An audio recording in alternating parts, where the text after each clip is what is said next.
नमस्कार, मी चंद्रकांत दुसाने, कायदेतज्ञ, ज्येष्ठ सरकारी वकील, पद्मश्री तथा जळगाव जिल्ह्याचे सुपुत्र उज्ज्वल निकम सर यांची राष्ट्रपती नामनिर्देशित राज्यसभा खासदार म्हणून नुकतीच नियुक्ती करण्यात आली आहे.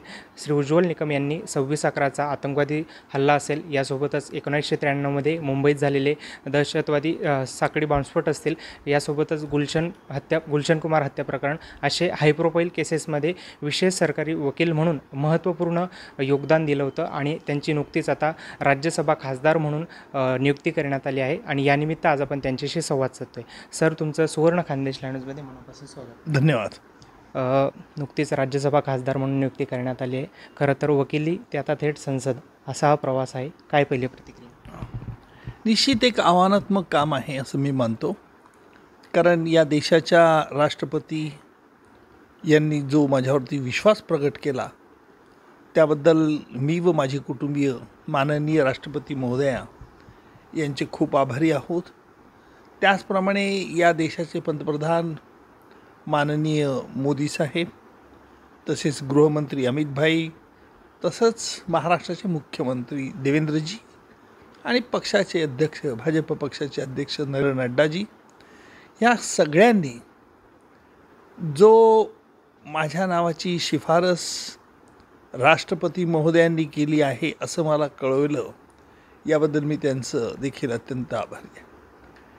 खरं म्हणजे माझं क्षेत्र वकिली व्यवसाय. मध्यंतरीच्या काळात राजकारणात आलो, पराभूत झालो, मला त्याचं दुःख नाही. परंतु मी जळगावचा, मुंबई इथे शहरात येऊन मी देखील लोकांचं प्रेम संपादन करू शकलो आणि म्हणून मी आजही अभिमानाने म्हणतो की मी जळगावकर आहे आणि जळगावकरांचा विश्वास मी यापुढच्या भविष्यकाळात देखील सार्थ करून दाखवेल असाच मी विश्वास व्यक्त करतो. वकिली क्षेत्रातली प्रदीर्घ तुमची कालावधी राहिली आहे आणि आता जस्ट तुमची राज्यसभा खासदार म्हणून नियुक्ती करण्यात आली आहे. ही नवी जबाबदारी सांभाळण्यासाठी काय नेमकी तयारी केली सध्या? साहेब, तयारी आता मी काही केली नाही, कारण राज्यसभाचा सदस्य म्हणून एक ज्याला अप्पर हाऊस म्हटलं जातं, विशेषतः आम्ही वेगवेगळ्या क्षेत्रातील चौघांची राष्ट्रपतींनी नियुक्ती केलेली आहे. आम्ही जे काही ज्ञानार्जन केलं आहे त्याचा उपयोग या देशाला व्हावा आणि या देशाचं सर्वांगीण विकासाकरता कशा रीतीने खर्ची करता येईल. पण त्याकरता मला निश्चित एक वेळापत्रक आखावं लागेल. कायद्यांचं कुठे आजही कायद्याचा दुरुपयोग केला जातो.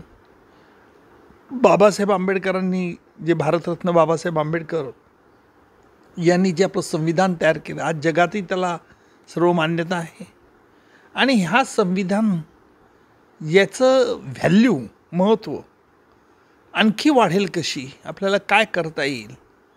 कारण शेवटी हा देश म्हणजे अनेक वेगवेगळ्या भाषेतील, वेगवेगळ्या चालीतील लोकांचा वेगवेगळ्या राज्यांमध्ये आहे, पण लोकशाही आजही या देशात प्रबळ आहे आणि म्हणून त्या दृष्टिकोनातून कायद्याचा मी निश्चित, विशेषतः गुन्हेगार हस्तांतर कायदा असेल, त्या प्रक्रियेला जो वेळ लागतो तो वेळ कसा कमी करता येईल या संदर्भात मी विचार करेन.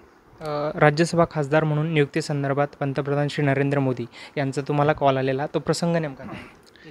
खरं म्हणजे माझ्या आयुष्यात हा स्मरणात राहील असा कॉल होता. याला दोन कारणं.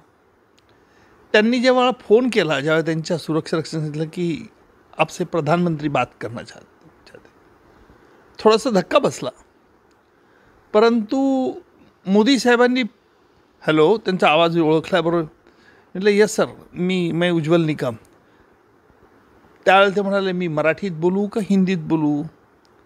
मी म्हटलं नाही सर, आपले तर दोघी भाषेवरती प्रभुत्व आहे, कोणत्याही भाषेत बोला. आणि मग त्यांनी माझी माझ्याशी बोलायला सुरुवात केली आणि मराठीत त्यांनी सांगितलं की राष्ट्रपती महोदया आपल्याला काही जबाबदारी देऊ इच्छिता, आपण स्वीकारणार का? साहजिक मी प्रश्न विचारला, कोणती जबाबदारी? त्यावेळेला त्यांनी सांगितलं की ही राष्ट्रपतींचं प्रतिनिधी म्हणून आपल्याला राज्यसभेवरती घ्यायचं ठरवलं आहे त्यांनी. मला आनंद झाला. पण याही पलीकडे ज्यावेळेला त्यांनी पहिला प्रश्न माझ्यावर टाकला, मी मराठीत बोलू का हिंदीत बोलू, मी हसलोच. मी तर हसणं कळतच. त्यावेळेला मोदी साहेब माझ्या हसण्याला दाद देऊन खळखळून हसले. म्हणजे खरोखर सांगतो की आजपर्यंत मी मोदी साहेबांना एवढा हसताना प्रत्यक्ष पाहिलंही नाही, ऐकलंही नाही आणि बघितलंही नाही. परंतु हे माझा इतक्या निर्मळ मनाने हसले. मग त्याच हास्याला मी दिलखुलास प्रतिसाद दिला. आता जर तुमच्या कायदे म्हणजे वकिली क्षेत्राबद्दल जर बोलायचं झालं तर आतापर्यंत अनेक असे हाय प्रोफाईल केसेस तुम्ही हँडल केलेले आहेत.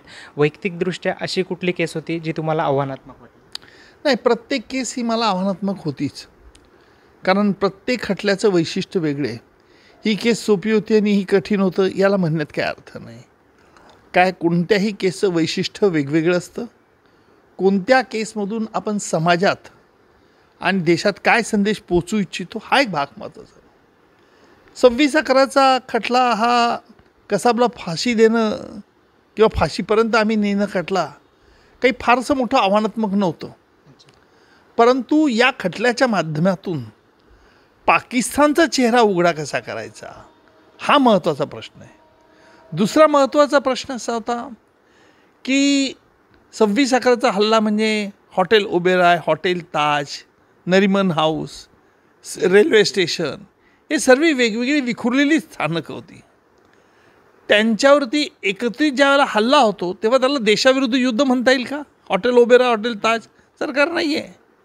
त्या दृष्टिकोनातून हे 10 अतिरेकी 26/11च्या रात्री आले. त्यांचा मुंबईवर केलेला हल्ला म्हणजे देशावर केलेला हल्ला हे कायद्याच्या भाषेत सिद्ध करायचं आव्हानात्मक चॅलेंज होतं. ते आम्ही सिद्ध केलं. कसाबला फाशी दिली म्हणजे काय आम्ही मोठी बाजी मारली, शेकी मारली असं आम्ही दावाही करत नाही. हा एक भाग की ह्या 10 अतिरेक्यांनी 26/11च्या रात्री मुंबईवर जो हल्ला केला होता हा देशाशी युद्ध खेळले होते हा आरोप सर्वोच्च न्यायालयाने देखील मान्य केला. नंबर 1. नंबर 2, पाकिस्तानचा रोल चेहरा उघडा करणं हे तेवढंच महत्त्वाचं काम. तेही आम्ही उघडं केलं. आपण जर पाहिलं तर देशामध्ये किंवा राज्यात ज्या ज्या काही मोठमोठे गुन्हेगारी घडतात त्यावेळी एक नाव समोर येतं ते म्हणजे विशेष सरकारी वकील म्हणून उज्ज्वल निकम यांची नियुक्ती केली पाहिजे. खरं तर राज्यात असेल, देशात असेल, जनतेचं फार मोठ्या प्रमाणात तुम्हाला प्रेम मिळतं आहे. काय भावना आहे? खरोखर या प्रेमाला मी उतराई कसं होऊ हा मोठा प्रश्न आहे. खरं ह्या संपूर्ण या महाराष्ट्रातील जनतेने माझ्यावर अतोनात प्रेम केलेलं आहे. हे मी कदापि विसरू शकत नाही. माझ्याकरता उपोषणाला बसणे, माझ्याकरता मंत्रालयातून माझी नियुक्ती व्हावी म्हणून मुख्यमंत्र्याकडे आग्रह धरणे, वेगवेगळ्या लोकप्रतिनिधी आमदारांच्या मार्फत पत्र देणं, हे असे अनेक प्रकार सध्या सुरू असतात. ही एकच गोष्ट असं दर्शवते की उज्ज्वल निकम तुम्ही काम चांगलं करताय. उज्ज्वल निकम तुम्ही मेहनत करा. लोकांच्या मनात जो न्याय तो न्याय देण्याचा प्रयत्न. हे बघा, राजकीय विरोधक काय बोलतात मला यावरती, याला काय मिळालं त्याला काय मिळालं, त्याला मी कवडीची किंमत देत नाही. कारण असं आहे, मी निवडणुकीला लोकसभेच्या निवडणुकीला उभं राहिल्यामुळे हे माझ्यावरती कुठपर्यंत आरोप करत गेले की कसाबच्या गोळ्यांनी करकरेन कामटे मेले नाहीत, निकम यांना ही बाब माहिती होती, निकम हे देशद्रोही आहेत, अशा तऱ्हेची वक्तव्य देखील लोकसभेच्या निवडणुकीत पाहायला मिळाली. मला त्याचं वाईट वाटत नाही, कारण त्या बापडांना समजत नाही काय बोलावं, कशाशी खावं हेही कळत नाही त्यांना. बेछूट आणि बेलगाम आरोप करण्याची जी प्रवृत्ती आपल्या देशात वाढते ना, त्याच्यामुळे चांगली माणसं देखील राजकारणात यायला घाबरतात. आणि म्हणून आपल्या माध्यमातून मी सांगेल, तुम्ही अशा बेछूट आणि बेलगाम खोटे आरोपाला न घाबरता, न डगमगता ह्या देखील राजकारणात देखील चांगलं काम करू शकतात.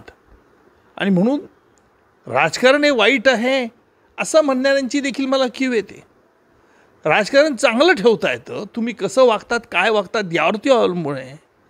पण अरेला कार्य करायचं, खोटे आरोपाचे बोलत बसायचं, ह्या गोष्टी सध्या राजकारणात जास्त आपल्याला आढळून येतात, याचं मला दुःख होतं. महाराष्ट्रात सध्या मराठीचा मुद्दा चर्चेत आहेत. अनेक आंदोलनं होत आहेत. राजकीय प्रतिनिधी देखील त्यावर प्रतिक्रिया व्यक्त करत आहेत. एक मराठी भाषा म्हणून तुमचं मत काय? लक्षात घ्या, मराठी आपली मातृभाषा आहे. माझी जन्म मातृभाषा ही मराठीच आहे. मला मराठीचा सार्थ अभिमान असणं हे नैसर्गिक आहे. पण याचा अर्थ असा नाही की मी इतर भाषांचा द्वेष करावा. याचा अर्थ असा नाही की इतर भाषिकाने देखील माझ्यासारखंच बोललं पाहिजे. मी ज्या वेळेला कर्नाटकमध्ये जातो त्यावेळेला बऱ्याचशा गोष्टी मी कानडीत बोलतो. मी ज्या वेळेला इथे केरळला गेलो त्या मी सुरुवातीला बोलताना सुगम आणू, लोकांना आश्चर्य वाटतं. कारण भाषा हे लोकांना कनेक्ट करण्याचं एक साधन आहे. तुम्ही त्या साधनाचा हत्यारासारखा उपयोग जर कराल तर तुमची मानसिकता त्यातून प्रकट होते. आणि म्हणून आमच्या ह्या देशामध्ये दर 50 किलोमीटर 100 किलोमीटर भाषा बदलते, रीतिरिवाज बदलतात. आमच्या देशामध्ये वेगवेगळे धर्म आहेत, वेगवेगळे पोटजाती आहेत आणि प्रत्येक पोटजातीमध्ये वेगवेगळे रीतिरिवाज आहेत. पण तरी देखील आम्ही लोकशाही जिवंत ठेवली आहे. या देशाच्या बाहेर तुम्ही गेल्यानंतर तुम्ही असं म्हणत नाही की मी महाराष्ट्रीयन आहे, मी बंगाली आहे, मी काश्मीरी आहे, असं म्हणत नाही. I am Indian. तुम्हाला कोणत्याही परदेशी नागरिकाने भारताच्या बाहेर विचार तुम्ही कुठल्या देशाचे, कुठले तुम्ही, आम्ही म्हणत नाही no no I am from Maharashtra, no no I am from Tamil Nadu, असं म्हणत नाही ना. आणि म्हणून आमचा देश ही आमची आयडेंटिटी आहे. आणि म्हणून हे भाषासारखे मुद्दे हे अत्यंत गौण आहेत. मराठी भाषा, हां, ही एक गोष्ट खरी आहे, या भाषेबरोबर तुम्हाला इतर भाषा यायला हव्यात. कारण अनेक भाषा जर तुम्ही शिकत असाल तर तुमचं मन देखील हे एक चांगल्या रीतीने कल्टिवेट होत असतं. हे कल्टिवेट होण्याच्या दृष्टिकोनातून संस्कारक्षम बनवण्याकरता भाषा ही आपण साधन मानलं पाहिजे. शेवटचा प्रश्न, 93मध्ये तुम्ही मुंबईत आलात साखळी बॉम्बस्फोटच्या निमित्ताने ती केस लढवण्यासाठी. तत्पूर्वी तुम्ही जळगावात होतात. जळगावच्या नेमक्या काय आठवणी आहेत? जळगावच्या अनेक आठवणी आहे. कारण जळगाव हे माझं जन्मस्थान आहे. कारण असं आहे की मला लोक आज जळगावचाच म्हणून ओळखतात. मी ज्यावेळेला जळगावून इथे आलो 93ला, मला मुंबई काही माहिती नव्हतं फारसं. पोलीस आयुक्तालय माहीत नव्हतं, कोर्ट माहीत नव्हतं. मी तर वकील होतो ना 93ला, पण तरी माहीत नव्हतं कारण याचा संबंधच नाही. त्यामुळे सुरुवातीला माझीकडे बघण्याचा दृष्टिकोन येथील मुंबईकरांचा एक खेड्यातला मनुष्य आलेला अशा प्रकारचे. जळगाव हे काही खेडं नाही, पण मुंबईसारख्या मुंबईकरांना बाकीची शहरं खेडी वाटायची. पण आता त्यांना तसं वाटत नाही. आणि म्हणून जळगावचा तर मला सार्थ अभिमान आहे. माझे वडील जळगावला होते, मी आमचं सगळं कुटुंबच जळगावचं आहे. त्याच्यामुळे मला जळगावचा अभिमान असणं हे साहजिक नैसर्गिक आहे. त्यामुळे माझी आजही ओळख उज्ज्वल निकम कुठले तर जळगावचे. काय संदेश द्याल जळगावकरांना? नाही, माझ्या जळगावकरांना एकच संदेश आहे की आपण कुठे राहतो याला महत्त्व नाही. आपण आपल्या मातीची नाळ कायम जोडली पाहिजे. तुमच्यावरती मनात संस्कार काय आहेत हे तुमच्या लहानपणावरतीच कोरले जातात. म्हणून लहान जन्मस्थळ हे फार महत्त्वाचं असतं. आणि म्हणून जळगावकरांना माझी विनंती आहे की आपण आपल्या पाल्यांकडे अधिक लक्ष दिलं पाहिजे. आपली लहान मुलांमध्ये मैत्रीचा संबंध निर्माण केला पाहिजे. केवळ बाप आणि मुलगा असं कठोर आणि कडक शिस्तीचं वातावरण नको. बाप आणि मुलगा हे दोघंही मित्रत्वाचं मैत्रीचे संबंध असले पाहिजे.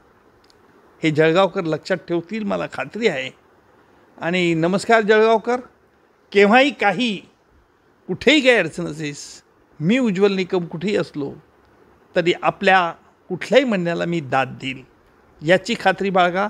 मी कोणताही फोन उचलतो, अकारण फोन उचलून मला त्रास देऊ नका फोन करून. धन्यवाद. Thank you so much. खरं तर तुमचा अत्यंत महत्त्वाच्या वेळेतनं सुद्धा तुम्ही आमच्याशी संवाद साधला, त्यासाठी मनापासून धन्यवाद. तर हे होते पद्मश्री श्री उज्ज्वल निकम सर. त्यांनी आज आपल्यासोबत संवाद साधला.